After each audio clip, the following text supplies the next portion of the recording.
Commander Alex Howard couldn't stop his hands from shaking as he packed his bags. After 20 years in the Earth Diplomatic Corps, he had never imagined being selected as humanity's first ambassador to the Galactic Union. Yet here he was, preparing to board an alien ship for what would be the most important mission in human history.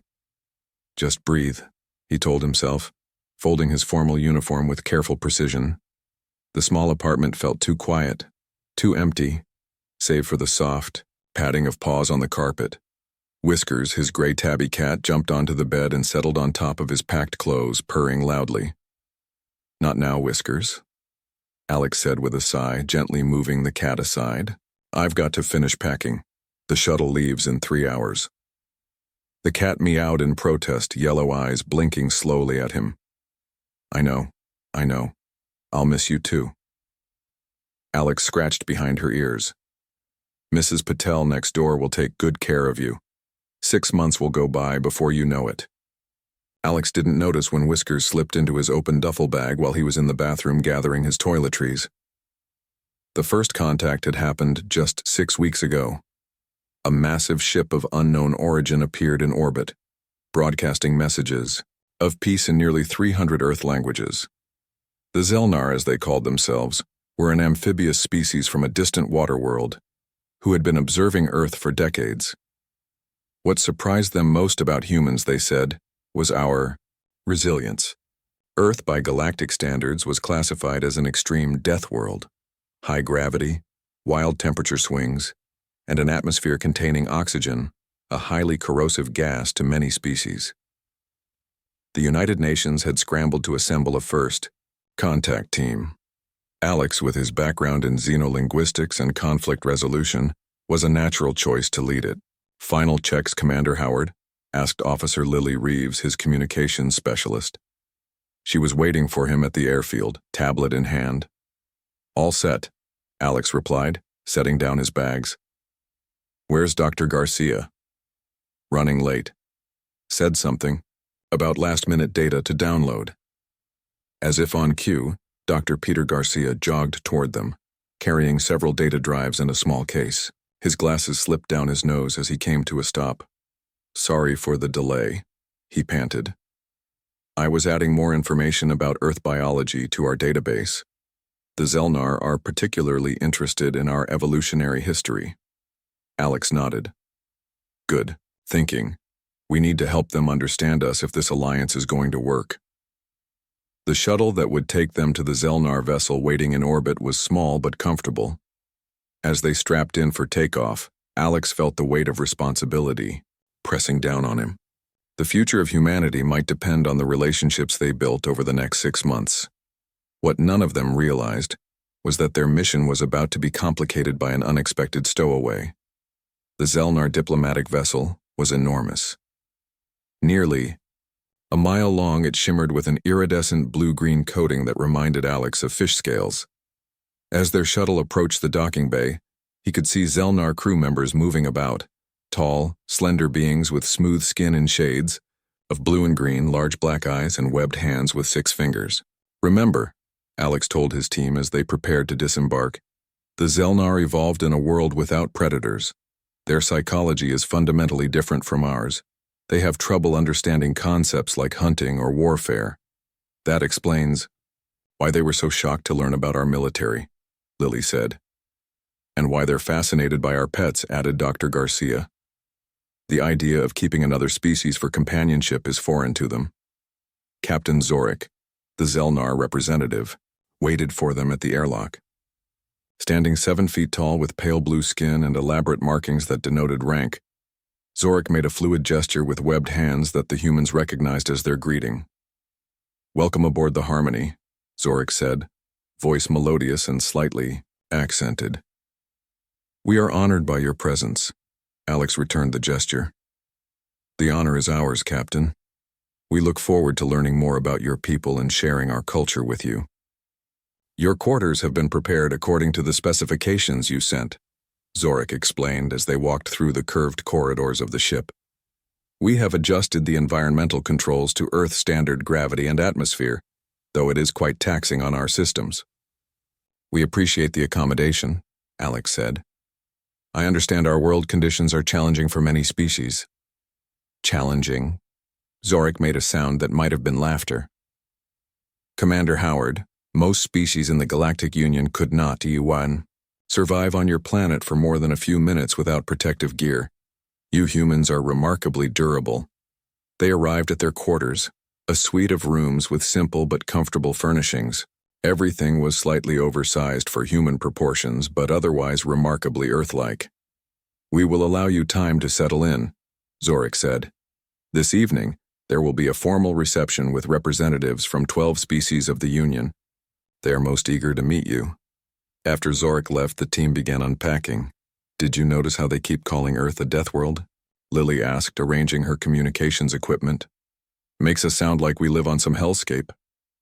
From their perspective, we do, Dr. Garcia replied. Think about it. Our world has extreme weather, earthquakes, volcanoes, high gravity, and an atmosphere that would poison many species. And that's before you even consider the wildlife. Alex was about to respond when he heard a muffled sound from his duffel bag. He froze, then slowly approached it as the bag visibly moved.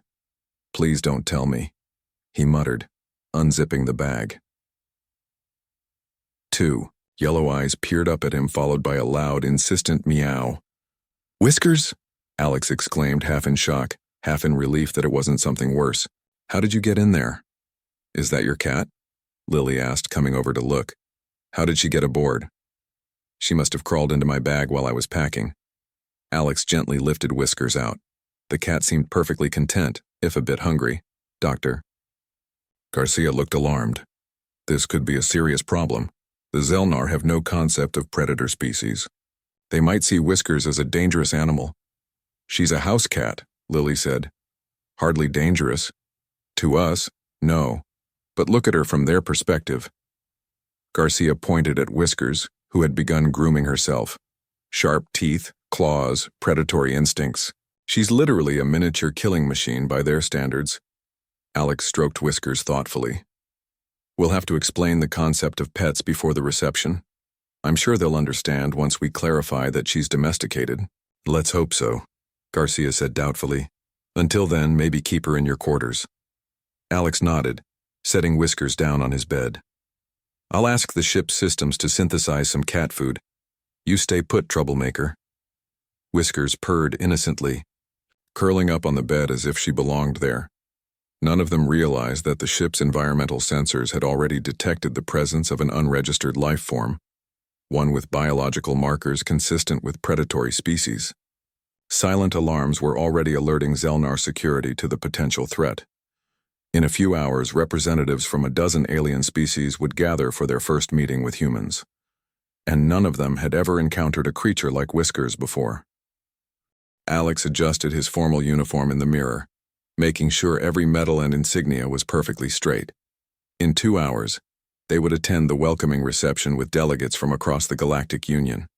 First impressions would be critical. Stay here and be good, he told Whiskers, who was curled up on his pillow. He'd managed to get the ship's food synthesizer to create something resembling cat food, which Whiskers accepted with her usual fussy inspection before eating. Alex filled a small container with water and placed it beside the bed. Just until I can explain you to Captain Zorik, then we'll figure out a proper arrangement. Whiskers blinked slowly at him, then yawned, showing her small but sharp teeth. Alex smiled and scratched under her chin before leaving. He made sure the door was securely closed behind him. What Alex didn't know was that the Harmony's environmental system included automatic cleaning protocols. 20 minutes after he left, a small panel in the wall slid open, and a maintenance drone entered to refresh the air and remove any waste particles. When it departed, the panel remained open just wide enough for a curious cat to investigate. Whiskers, never one to ignore an unexplored space, squeezed through the opening and found herself in the ship's service tunnels. Meanwhile, in the grand reception hall, aliens from a dozen worlds mingled with nervous excitement. The hall was designed to accommodate various species with different gravity and atmospheric zones separated by barely visible force fields. The central area, where the humans would be received, was set to Earth normal conditions. Remember, Many of these species have never seen a human in person, Dr. Garcia reminded Alex and Lily as they waited to be announced. Some may find our appearance unsettling. Likewise, Lily muttered, glancing at a delegation of floating crystalline beings that communicated through light pulses. Captain Zorik approached, accompanied by 2 other Zelnar in formal attire. Commander Howard, we are ready to begin the introductions, Zorik said. May I present High Counselor Marin of the Zelnar Diplomatic Assembly and Science Director Telax of the Galactic Biology Institute. Alex bowed slightly. It's an honor to meet you both. Allow me to introduce Officer Lily Reeves, our communications specialist, and Dr. Peter Garcia, our science liaison. High Counselor Marin's large black eyes studied the humans with unhidden fascination. Remarkable. You appear so solid. Your species evolved in such harsh conditions, yet you show no signs of strain in moving and breathing. What seems harsh to you is simply normal for us, Alex explained. Just as your ocean world would be uninhabitable for humans without technology. Precisely why the exchange of knowledge is so valuable, Science Director Telax said, their voice higher and more musical than Zorik's. Your adaptability may offer solutions to problems we haven't even considered. As they spoke, Whiskers was exploring the service tunnels connected to ventilation shafts, which led her eventually to a grate overlooking the grand reception hall. The smells were strange but intriguing, especially the food being served on floating trays below. Hungry again despite her earlier meal, Whiskers pushed against the grate until it gave way. She landed silently on a decorative ledge above the gathering. None of the attendees noticed her arrival as she crept along the edge, watching the strange creatures with curious eyes. Below, Alex was making progress. Several alien delegations had approached the humans, asking questions about Earth and humanity's history. Many seemed particularly interested in how humans had survived on such a dangerous planet. Our atmosphere contains high levels of free oxygen, a gaseous being named Florix asked through a translation device. How do you prevent spontaneous combustion? Our biology uses oxygen, Dr. Garcia explained patiently. We've evolved to harness its reactive properties for energy production in our cells. Fascinating and terrifying, Florix replied, drifting slightly away. Lily leaned closer to Alex. They really do think we're space monsters, don't they? Can you blame them? Alex whispered back. We breathe corrosive gas, drink acid water, and survive radiation from our sun that would kill most of them. From their perspective, we're the scary aliens. Whiskers, meanwhile, had spotted an unattended tray of small blue cubes that smelled like fish. Sizing up the jump, she leaped gracefully from the ledge to a serving table. The first scream came from a small green alien who happened to be looking up at that exact moment. The piercing sound cut through all conversation, turning every eye to the source, and then to what the alien was pointing at. Whiskers, with perfect cat timing, chose that moment to bare her teeth as she yawned, stretching her claws for balance on the slippery table. The reaction was immediate and chaotic. The Zelnar had no evolutionary response to predators, no instinct to freeze or fight or flee, just pure, uncomprehending terror. Captain Zorik stumbled backward, emitting a high-pitched sound of alarm. Other species reacted according to their own biology. Some froze in place, others released defensive chemicals, and a few fled toward the exits. Emergency containment protocol, shouted a security officer, hitting an alarm on the wall. Force fields sprang to life, sealing sections of the room. No, wait, Alex called out, but his voice was lost in the panic. He pushed through the crowd, trying to reach Whiskers, who seemed utterly confused by the commotion. She had one of the blue cubes in her mouth and was looking for a quiet place to enjoy her stolen treat. What is that creature? High Counselor, Marin demanded, voice trembling. They had taken refuge behind a large decorative plant. That's just Whiskers, my cat. Alex explained quickly. She's harmless, I promise. She must have escaped from my quarters. Harmless? Science Director Telax's voice rose in pitch. It has exposed killing appendages and flesh-tearing mouthparts. Dr. Garcia stepped forward, raising his hands in a calming gesture. Please, everyone stay calm. This is a domesticated animal from Earth. It poses no threat to any of you. You brought a predator aboard this vessel? Captain Zorik looked at Alex with something between fear and betrayal. Not intentionally, Alex said. She snuck into my luggage. I was going to explain about Earth pets, but pets. The word seemed to confuse the aliens even more. Lily took a different approach. She walked calmly to the table where Whiskers was now sitting, grooming herself after finishing the blue cube. With slow movements, Lily picked up the cat, who settled contentedly in her arms. See? Completely tame, Lily announced to the room. Humans have lived alongside these animals for thousands of years. They help us by hunting pests, and we provide them with food and shelter. The aliens watched in stunned silence as Lily stroked Whiskers, who began to purr loudly. It's producing a harmonic vibration, one of the crystalline beings observed. Is it preparing an attack? No, that's purring, Alex explained, coming to stand beside Lily.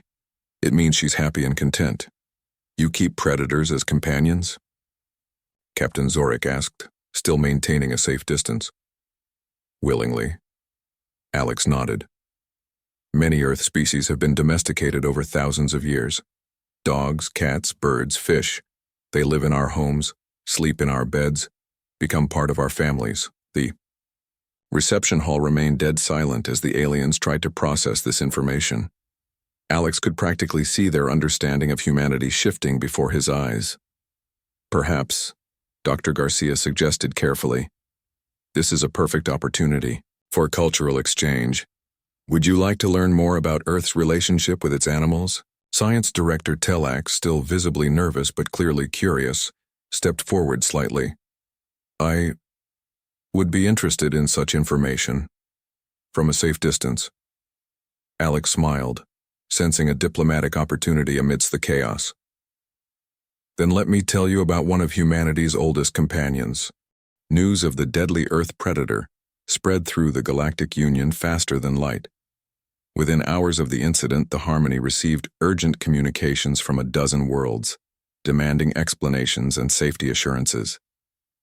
In a secure conference room, Captain Zorik faced the human delegation across a wide table. Whiskers had been placed in a clear containment unit nearby, where she slept peacefully, unaware of the diplomatic crisis she had caused. The Galactic Council is deeply concerned, Zorik said, keeping a wary eye on the cat.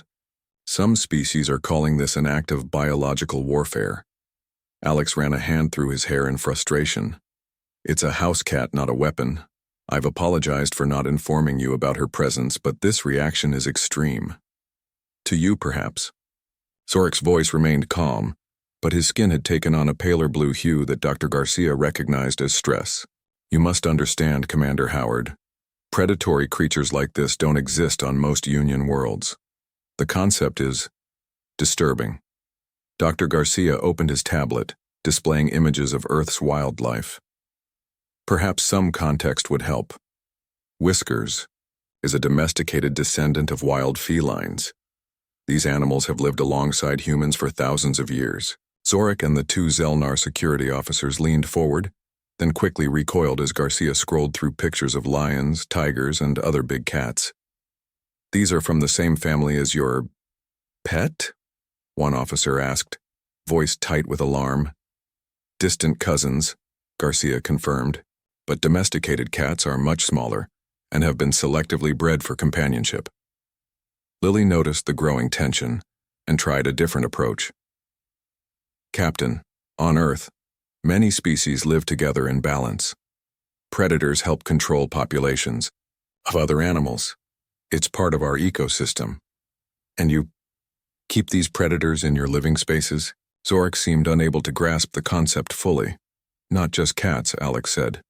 Dogs too, which are descendants of wolves. Some people keep birds, reptiles, fish, all kinds of animals. The communication panel on the wall chimed urgently. Zorik answered it, speaking rapidly in the Zelnar language. His expression grew more troubled with each exchange. The situation has escalated, he told them after ending the call. 3 species have mobilized defense fleets. They're demanding we quarantine the ship and all human representatives. Alex stood up, alarmed. That's completely unnecessary. We need to speak directly to the Galactic Council. Impossible at the moment, Zorik replied. For now, you and your team must remain in your quarters while we attempt to resolve this diplomatically. Back on Earth, General Samantha Wells of the United Defense Force received the emergency transmission from the Harmony. She stared at the screen in disbelief. Let me get this straight, she said to her staff. Alien civilizations are threatening. War because they discovered one of our diplomats brought a cat on board their ship? Yes, ma'am, her aide replied. Apparently, most species in the Galactic Union evolved without predators in their ecosystems. They're viewing all Earth animals as extremely dangerous. Wells sighed deeply. Prepare a response team, and someone get me all the information we have on these species. If they're scared of house cats, I need to know what else might frighten them. In their quarters aboard the Harmony, Alex and his team brainstormed solutions. Whiskers had been allowed to return with them, but was now wearing a tracking device around her collar. We need to change their perspective, Lily said, scratching Whiskers behind the ears. The cat purred loudly, causing the guard outside their door to flinch. They're seeing danger where there is none. It's not entirely irrational from their viewpoint, Dr. Garcia pointed out. Cats are obligate carnivores with natural hunting instincts. To species that never evolved alongside predators, even a house cat looks like a monster. Alex paced the room. There must be a way to demonstrate that humans and animals can coexist peacefully, that our relationship with Earth's wildlife is actually beneficial. Perhaps a demonstration, Garcia suggested. We could request permission to show educational materials about Earth's ecosystem. Worth a try, Alex agreed. He approached the door and spoke to the guard. We'd like to request a meeting with Captain Zorik. We have a proposal that might help resolve the situation. Meanwhile, in the Harmony's command center, Zorik reviewed reports from across the Union. The images from Earth's database were causing widespread panic. Some species had never even conceived of creatures that consumed other living beings. The humans claim these animals are domesticated, Zorik explained to the emergency council assembled on screen. They insist they pose no threat. Their definition of threat is clearly compromised by their Deathworld origins, replied a representative of the Vosic Confederation, a species of plant-based intelligences. Any creature with tearing appendages should be classified as a biological weapon. The humans seem genuinely surprised by our reaction, Zorik noted. Perhaps there is a cultural misunderstanding we have failed to appreciate. Science Director Telax, who had been unusually quiet, finally spoke. I have been reviewing Earth's biological database. Their planet's evolutionary history is unlike any other world we've encountered. Predation is normal there, common even. All the more reason to reconsider our alliance, another council member argued. Or all the more reason to understand them better, Telax countered. A species that can domesticate predators might have much to teach us. After some debate, the council agreed to hear the humans' proposal. Captain Zorik summoned Alex and his team to a secure briefing room where view screens showed council members watching from safe distances. We appreciate this opportunity, Alex began, standing tall despite his fatigue. We believe the key to resolving this misunderstanding is education. With your permission, we'd like to show you how humans and animals interact on Earth. Proceed, Zorik said cautiously. Dr. Garcia activated his tablet, projecting images onto the main screen. He started with early human history, showing how wild wolves gradually evolved into domesticated dogs through thousands of years of selective breeding. He explained how cats were first kept to control rodent populations, eventually becoming companions. The aliens watched with a mixture of horror and fascination as Garcia showed children playing with puppies, elderly people with cats on their laps, service dogs helping people with disabilities. These predators help you? Asked one council member, clearly struggling with the concept. They do, Lily confirmed. They provide companionship, protection, assistance. Some animals can detect diseases or alert us to dangers. Others help manage our emotions and stress. And what do they receive in return? Zorik asked. Alex smiled. Food, shelter, Medical care, affection. It's a mutually beneficial relationship that has evolved over millennia. To demonstrate, Alex gently picked up Whiskers, who nuzzled against his chin. Several aliens gasped. "She trusts me completely," Alex explained. "And I trust her. That's the foundation of domestication." Science Director Tellax leaned forward, curiosity, overcoming fear. This suggests an entirely new form of interspecies relationship, unknown in the rest of the galaxy. If humans can form such bonds with predatory creatures, perhaps they can help us understand other forms of life we've never been able to communicate with. Zorik finished, comprehension dawning. The mood in the room shifted subtly. Fear remained, but now mixed with scientific curiosity and diplomatic potential. "We propose a controlled cultural exchange," Alex said. "Let us show you more about Earth's animals, and in return we can learn about the unique species from your worlds." After a lengthy discussion among the council members, Zorik turned back to the humans. "Your proposal is accepted. The Harmony will establish a secure area for observation and education regarding Earth's pets. The defense fleets will stand down, pending successful demonstration that these creatures pose no threat to the Union." Alex smiled, relief washing over him. As he stroked Whiskers, who had fallen asleep in his arms, he realized they had just opened an entirely new chapter in human-alien relations, all because of one curious cat. 3 days after the incident, the Harmony's largest observation bay was transformed into what the crew now called the Earth Animal Education Center. Behind reinforced transparent barriers, Whiskers had a comfortable space with toys, climbing structures, and a bed. The area was designed to demonstrate typical human-pet interactions while keeping nervous aliens at a safe distance. Alex sat cross-legged on the floor inside the enclosure, dangling a string toy for Whiskers, who batted at it with her paws. Outside, a group of alien scientists watched with a mixture of fascination and lingering fear. "Notice how the predator restrains its attack instinct," Dr. Garcia explained to the observers. "Domesticated animals understand the difference between play and hunting. Whiskers is keeping her claws partially retracted to avoid hurting Commander Howard." Science Director Tellax moved closer to the barrier than any other Zelnar had dared. "The control humans have over these creatures is remarkable. Is it accomplished through mind control technology?" Lily laughed, then quickly composed herself. "No, nothing like that. It's trust and affection built over generations of selective breeding and socialization. Cats choose to live with us because the relationship benefits them." "Benefits?" asked a small, insect-like scientist from a hive species. "Beyond food provision?" "Emotional benefits," Alex explained, stroking Whiskers as she settled in his lap. "Comfort, security, companionship. Many Earth animals are social creatures who form deep bonds with other species." Captain Zorik, who had been observing from the back of the room, stepped forward. "This concept of mutual emotional support between different species is new to us. In most Union worlds, different species maintain clear boundaries." The educational sessions continued throughout the day.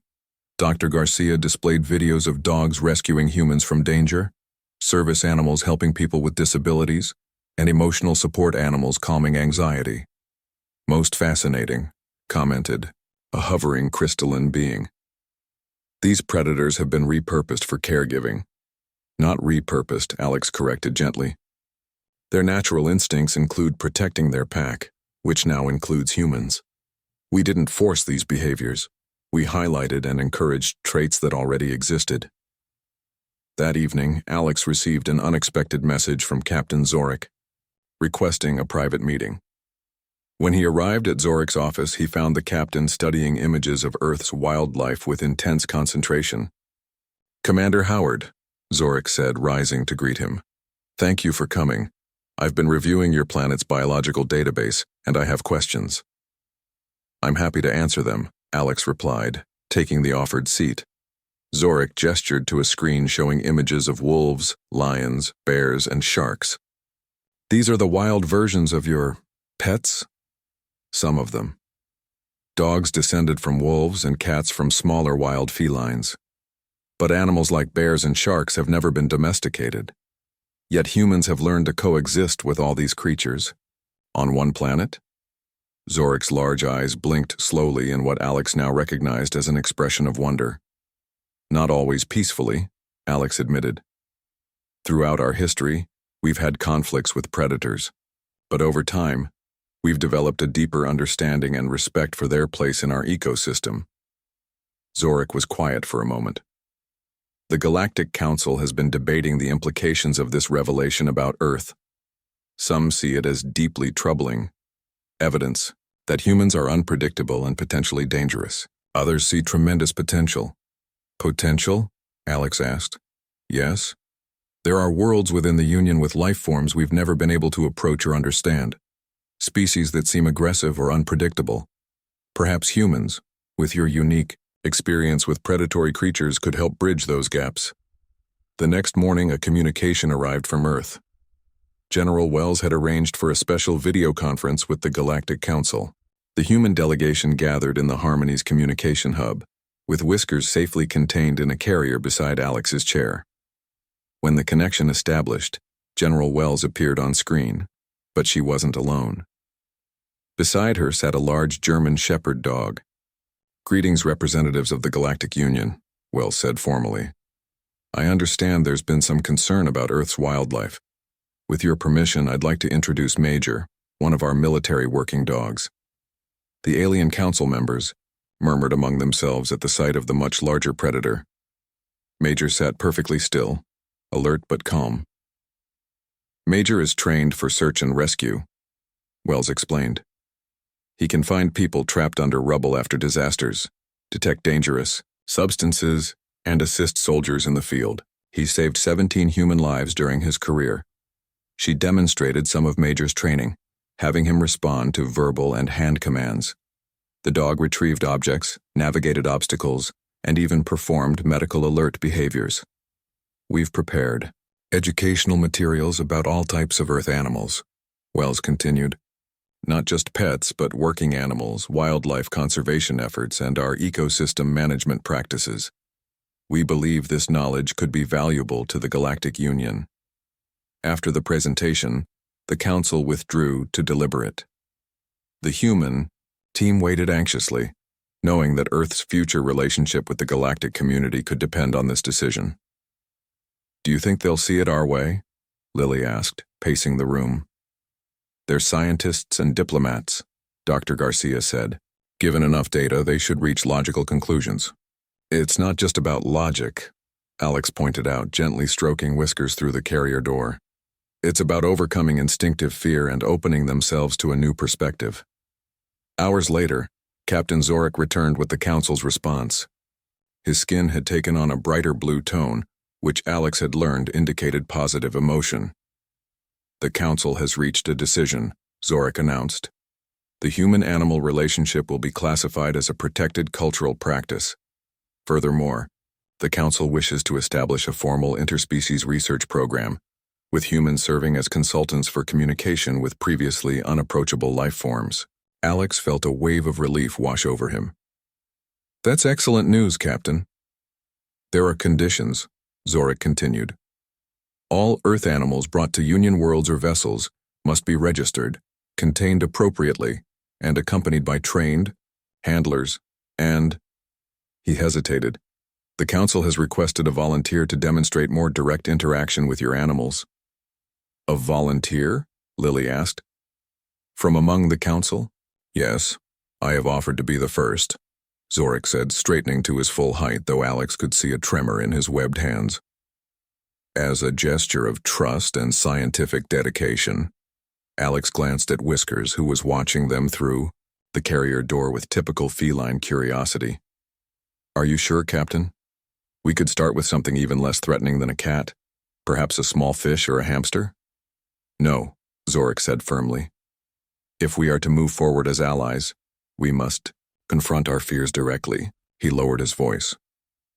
Though I would appreciate if you could ensure your Whiskers is in a calm mood for the encounter. Alex smiled. I think we can arrange that. Word spread quickly through the Harmony. The next day, crew members and scientists gathered to witness the historic first intentional contact between a Zelnar and an Earth predator. The observation bay had been prepared with emergency protocols in place, though Alex assured everyone they wouldn't be needed. As Captain Zorik approached the transparent barrier, humanity's future in the stars hung in the balance, all because of one small purring cat. 6 months had passed since the day Whiskers first appeared in the reception hall of the Harmony. What had begun as a diplomatic crisis had transformed into the most successful cultural exchange in Galactic Union history. Alex stood in the newly constructed Earth Embassy on the Galactic Union Central Station. Through the large viewports, he could see ships from dozens of worlds docked in neat rows. On a small cushion near his desk, Whiskers napped peacefully, her collar now featuring an official First Feline Ambassador medallion. "Admiral Howard," Lily said, entering the office with a tablet in hand. "The Vosic delegation has arrived for their orientation session." Alex smiled at his new title. After the success of the animal education program, he had been promoted to Admiral and appointed as Earth's permanent ambassador to the Galactic Union. "Thank you, Director Reeves," he replied, using Lily's new title as head of the Pet Education Division. "And Dr. Garcia?" Already in the demonstration area with the new arrivals from Earth. Alex nodded and followed Lily to the large chamber that had once been modeled after the observation bay on the Harmony. Now it was an open space where aliens could safely interact with a variety of Earth animals under expert supervision. Dr. Garcia was explaining the proper way to approach a golden retriever to a group of plant-based Vosic, whose vine-like appendages trembled slightly with nervous excitement. "Remember, approach slowly from the front where Luna can see you. Allow her to sniff your tendrils before attempting any physical contact," Garcia instructed. The lead Vosic, whose name translated roughly to Sunseeker, extended a thin green tendril toward the patient dog. Luna, specially trained for interspecies interactions, sniffed gently and then licked the plant being's appendage. "It performed a taste assessment," Sunseeker exclaimed, not withdrawing despite the obvious alarm. "That's how dogs show friendliness," Garcia explained. "It's a positive sign." Across the room, Captain Zorik, now Ambassador Zorik, was demonstrating to a group of new Zelnar diplomats how to properly stroke a cat. His once trembling hands now moved with confidence as he scratched beneath the chin of a tabby cat named Orion. "The key is gentle pressure in the right locations," Zorik explained. "Observe the sound response that indicates proper technique." On cue, Orion began to purr loudly, causing several Zelnar to flinch before leaning in with fascination. Alex smiled at the scene. Zorik had come further than anyone expected. After his first tentative touch of Whiskers 6 months ago, a brief contact that had required 3 days of meditation preparation and a mild sedative, the Zelnar captain had developed a genuine interest in Earth's animals. He had even visited a cat sanctuary on Earth, though he still preferred to interact with smaller breeds. "Admiral," a voice called. Alex turned to see General Wells entering with her German Shepherd, Major, walking perfectly at heel beside her. "General, welcome to the station," Alex greeted her. "I didn't expect you until tomorrow." "The council moved up our meeting," Wells replied. "They're eager to discuss the expansion of the interspecies communication program." They moved to a quieter corner of the room while Major sat attentively at Wells's feet.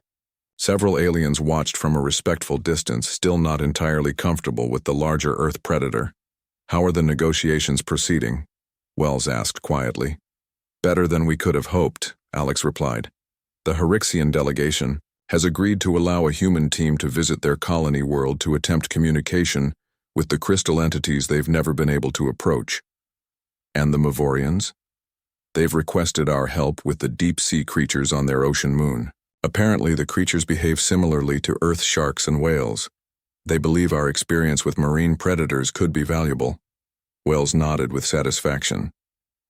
6 months ago, they were ready to quarantine Earth as a death world, too dangerous to contact. Now they're lining up to access our expertise, all because of a house cat. As if sensing she was the topic of conversation, Whiskers appeared and rubbed against Alex's leg. He picked her up and she settled comfortably in his arms. "Not just any house cat," Alex said, smiling. The right cat at the right time. Later that day, Alex attended a formal council session where representatives from 37 species gathered to vote on the proposed interspecies communication treaty. The chamber fell silent as the human delegation entered, with Whiskers walking calmly, on a leash beside Alex. Distinguished representatives, Alex began. 6 months ago, an accidental meeting between my small companion and your delegation nearly sparked an interstellar incident. Today, that same meeting has led us to a historic opportunity.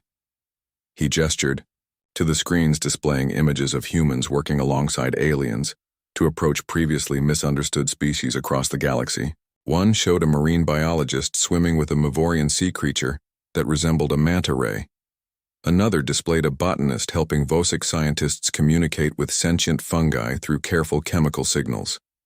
Humanity evolved on a world where countless species compete and coexist.